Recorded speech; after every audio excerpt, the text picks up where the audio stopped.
These are the railroad tracks that cross the very beginning of Sukhumvit Road in Bangkok, Thailand.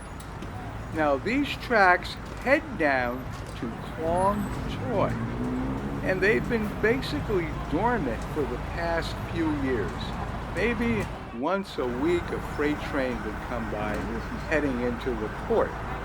But what you are seeing, the tracks are being made ready for use again as an intercity commuter railroad line.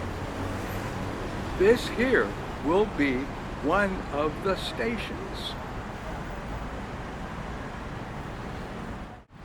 Under that highway bridge in the background, that was at one time the location of Buckskin Joe's beer bar area.